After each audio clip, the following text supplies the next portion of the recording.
Nathan Cole had spent 6 winters proving one thing to the world, that he did not need anyone. Not a wife, not a partner, not even kindness. Red Hollow Ranch stood alone at the edge of Montana Territory, surrounded by miles of frozen land and silence that could swallow a man whole. The fences were strong, the cattle survived, the land obeyed him. But the house was empty. 6 years earlier, after burying his parents and watching neighbors turn distant, Nathan had made a decision. He would never again build his life around people who could leave.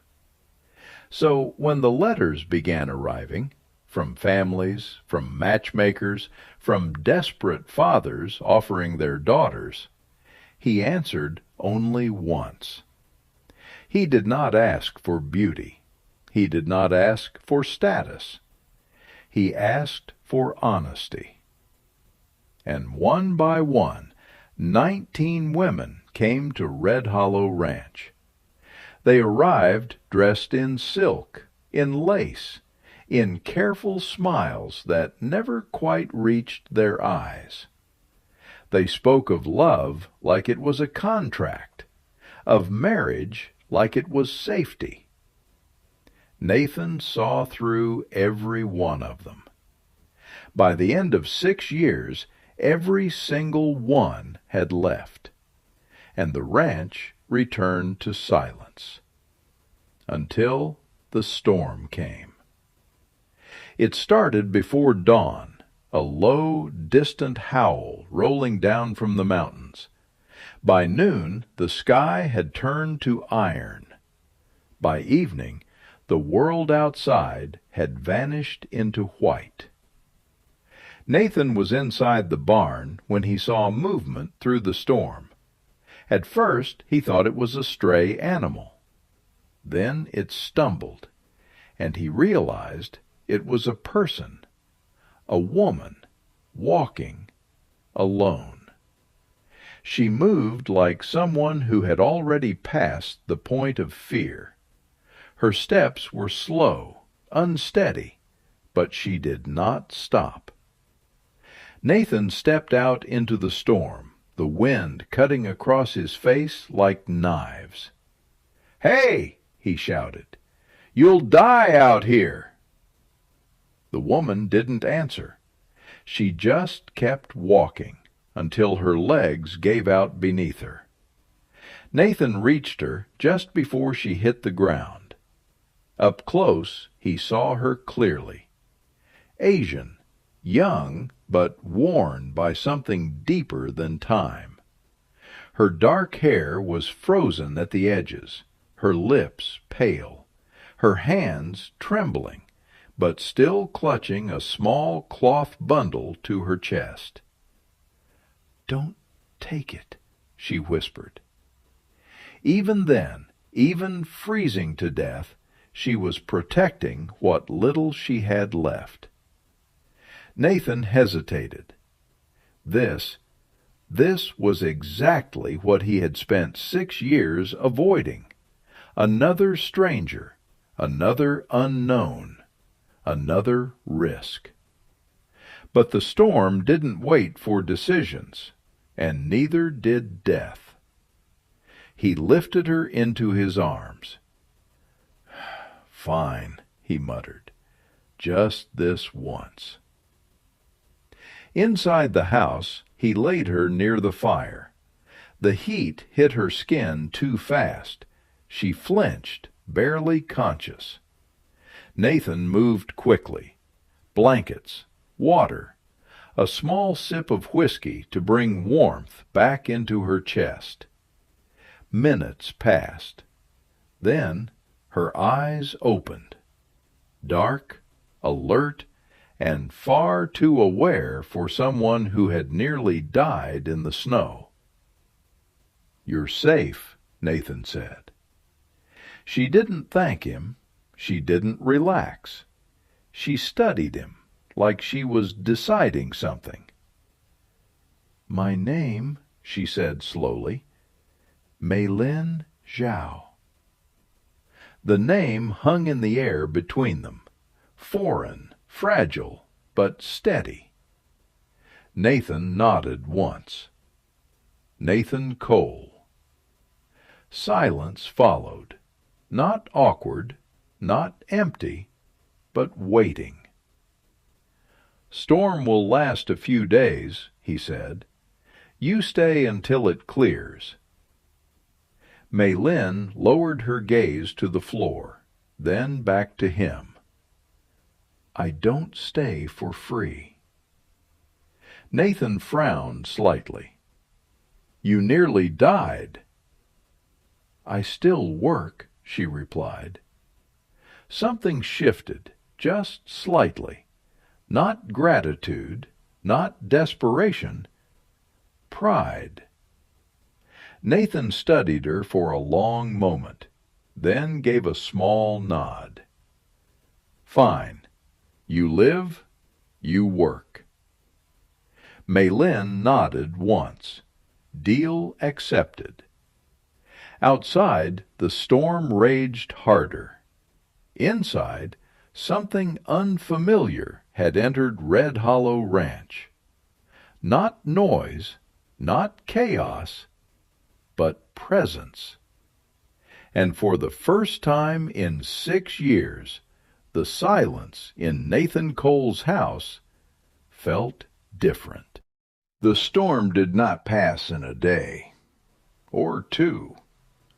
By the 3rd morning, the world outside had disappeared completely. Snow pressed against the windows. The door would not open without force.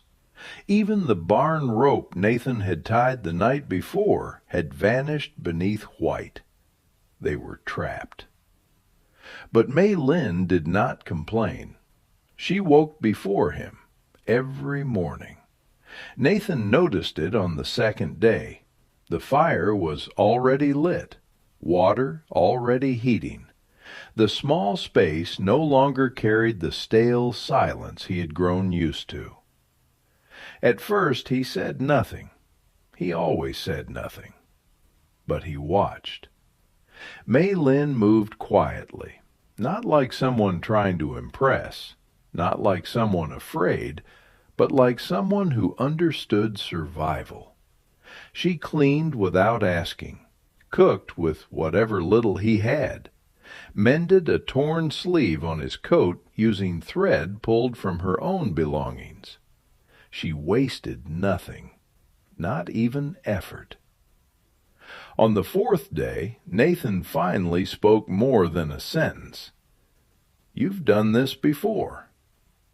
Meilin didn't look up from the bread she was shaping. "Since I was a child." He leaned against the door frame, arms crossed. "Family?" A beat. Then, "Gone." No explanation, no emotion, just a fact. Nathan nodded once. He understood that kind of answer. Didn't ask again. The silence between them began to change. It was no longer heavy. It was shared. On the 5th day, the wind weakened. Not gone, but quieter. Nathan stepped outside for the first time since the storm began. The air was sharp, still dangerous, but survivable. He checked the barn. The cattle were restless but alive. One of the gates had collapsed under the snow. Work. When he turned, Meilin was already behind him, wrapped in his spare coat, holding rope. "You shouldn't be out here," he said. "I work," she answered simply. He almost told her to go back. Almost. But instead he handed her the other end of the rope. "Stay close." They worked in silence, fixing what the storm had tried to take. At one point the wind shifted suddenly. Mei Lin slipped. Her foot sank deep into hidden snow. The ground gave way beneath her. Nathan caught her, fast, his hand gripping her arm, pulling her back before she disappeared into the drift. For a second, too close, too aware. Her breath hitched, his grip tightened, then released. "You don't know this land," he said, a little rougher than before. "Then teach me."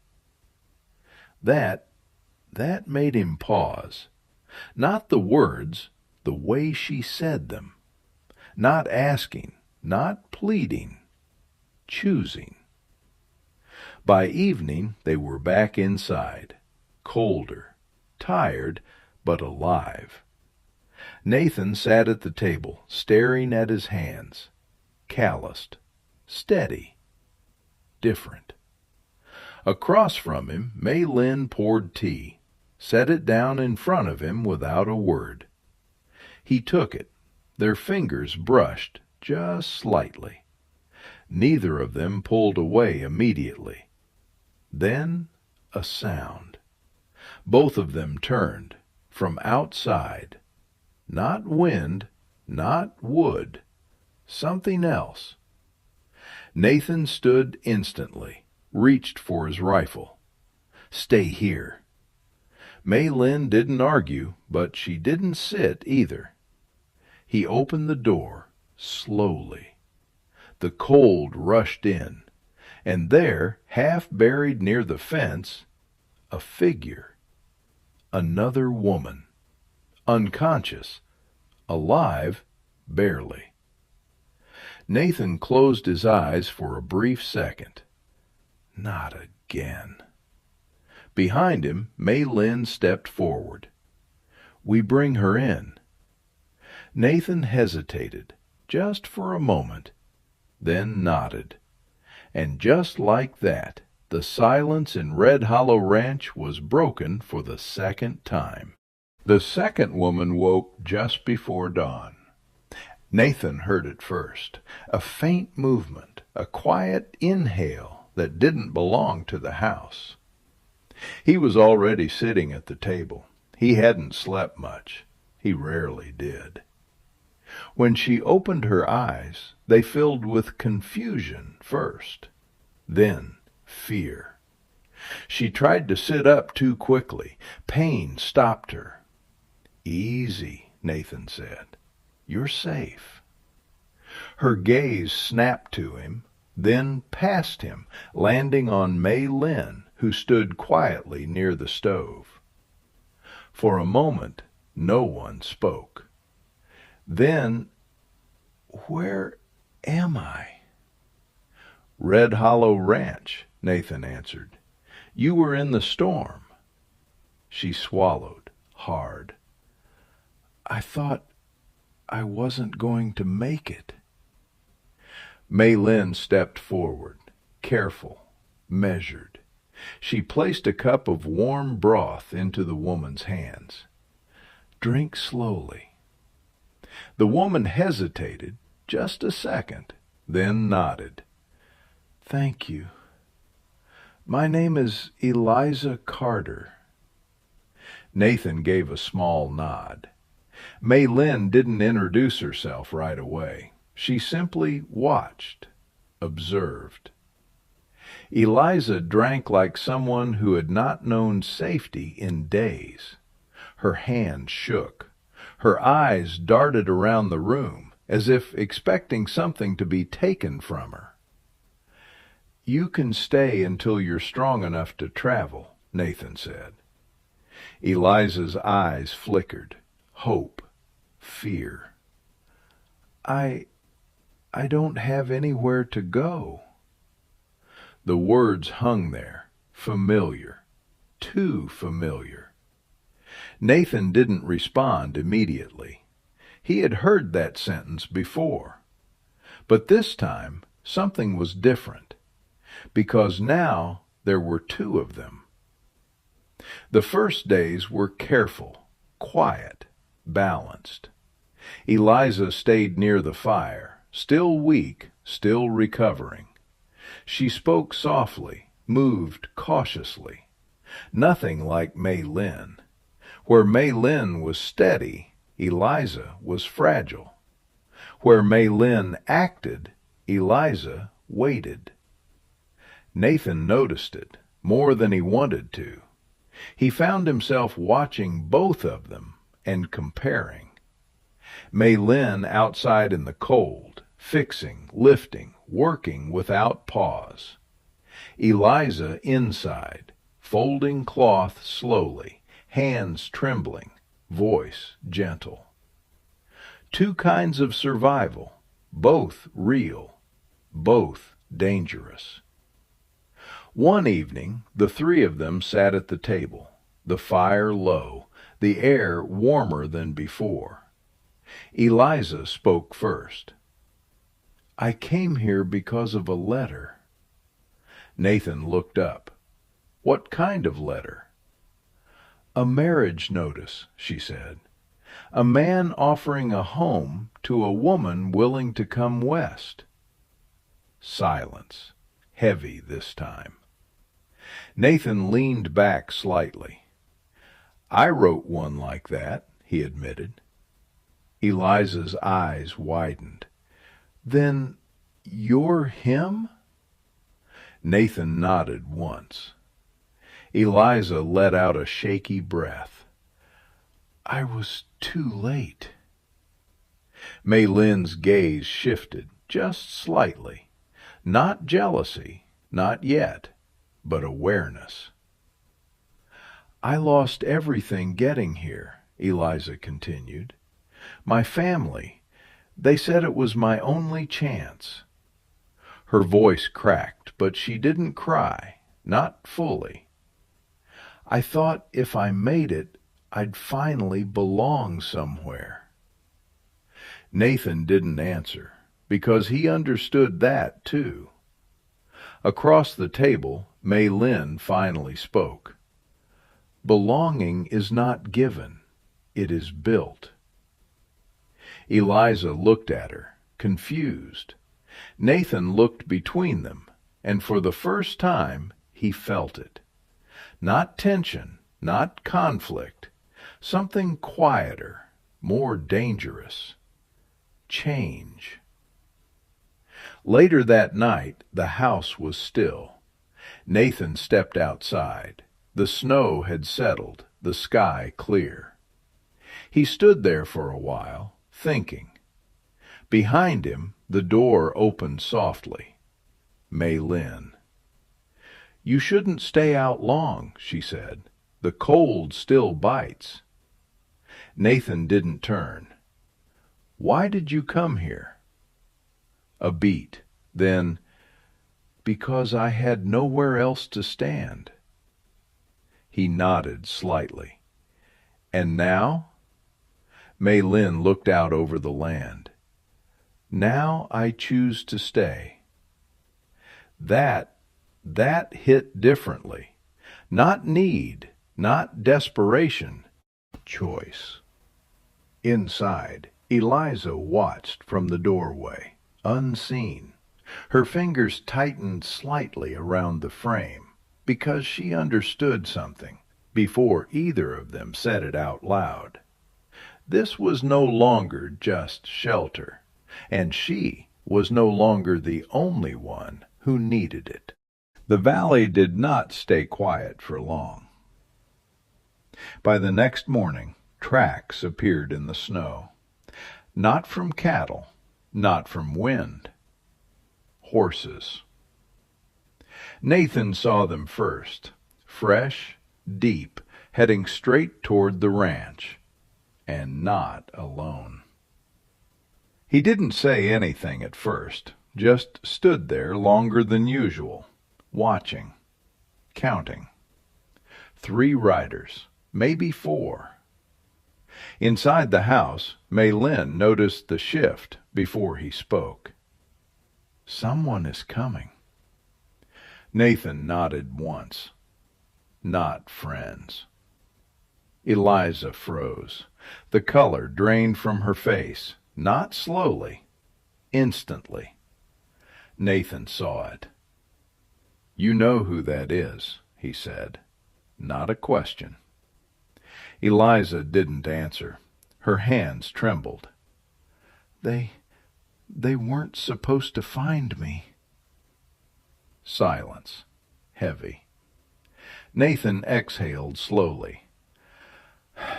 "Start talking." Eliza shook her head, tears forming, but she forced them back.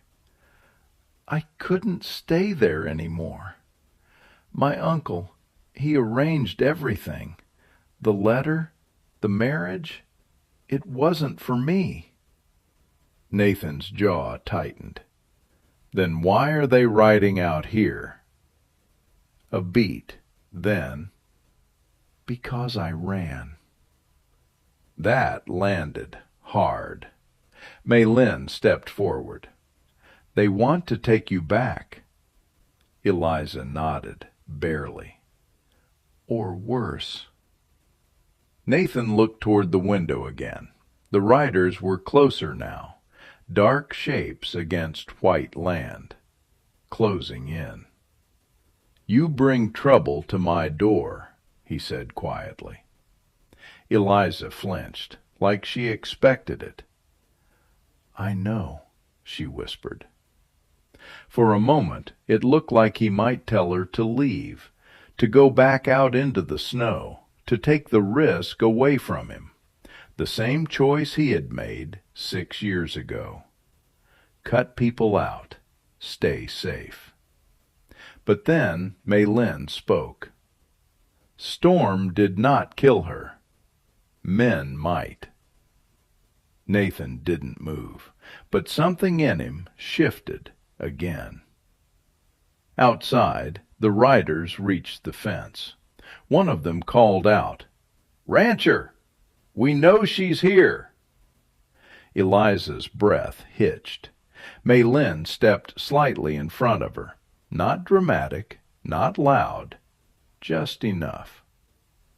Nathan grabbed his rifle, walked to the door, opened it. Cold air rushed in, and with it, trouble.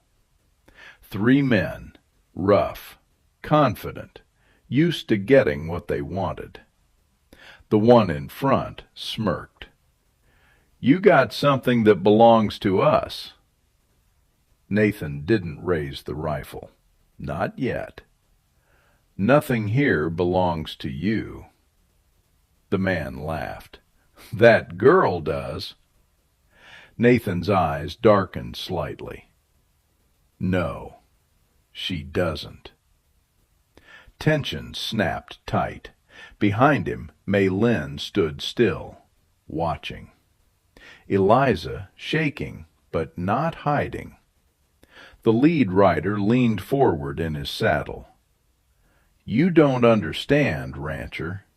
That girl was promised. Signed." Nathan's grip tightened.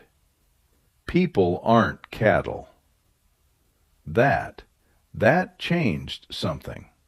The men's expressions shifted, from amused to irritated. "You want trouble over a girl?" one of them sneered. Nathan didn't answer. He just stepped forward. 1 step, enough. "Ride away. Or don't." The wind moved between them, cold, sharp. For a second it could have gone either way. Then the lead rider spat into the snow. "This ain't finished." They turned, rode off, but not far, not gone. Nathan stood there until they disappeared over the ridge, then closed the door, slowly. Inside, the air had changed. Not just danger, something else. Responsibility. Eliza looked at him. "I didn't mean to bring this here." Nathan shook his head slightly. "Doesn't matter now." Mei Lin watched him closely. because she understood something before he said it. He had made a choice. And choices like that don't come without a cost. They came back at night. Of course they did. Men like that never leave quietly. The wind had died. The valley was still, too still. Nathan heard it first, a distant hoof-beat, then another. He was already awake, sitting in the dark, rifle across his lap, waiting.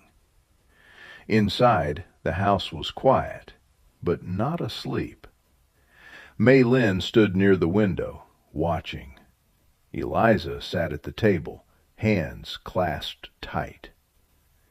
She wasn't running any more. Not tonight. The first knock didn't come. The door burst open. "Enough of this!" Cold air and violence flooded in together. Nathan stood, calm. Too calm. "You were told to leave." The lead man stepped forward, gun already drawn. "And you were told she ain't yours." Silence stretched, tight. Then everything broke. The first shot missed, splintered wood behind Nathan. He fired back, once, clean. One man dropped. The others hesitated, just a second too long. Mei Lin moved first. She grabbed the lantern, threw it. Flames burst across the floor, cutting the room in half. Not panic. Control. Eliza didn't freeze. She stepped back, grabbed the rifle Nathan had left by the wall. Hands shaking, but steady enough. The second man lunged forward, and she fired. He stopped, just like that. The last one, the leader, looked between them. 3 people, standing, not afraid. Something changed in his eyes. This wasn't easy anymore. He backed toward the door, slowly. "This ain't over." Nathan stepped forward. "It is." The man left, this time for real. Silence returned, broken only by fire crackling on the floor. Mei Lin moved first, grabbing a blanket, smothering the flames. Eliza lowered the rifle. Her hands finally gave out. Nathan caught it before it hit the ground. For a moment, no one spoke. Just breathing. Alive. Then, you stayed. Nathan looked at Eliza. She nodded. "I'm done running." His gaze shifted to Mei Lin. She met it, steady. "You chose." Not a question. Nathan exhaled, slow. For the first time in years, "I did." Morning came quietly, the snow untouched again, as if nothing had happened. But everything had. The fence still broken, the house still worn, but no longer empty. 3 cups sat on the table. Not 1, not 2, 3. Eliza stepped outside first. The cold didn't scare her now.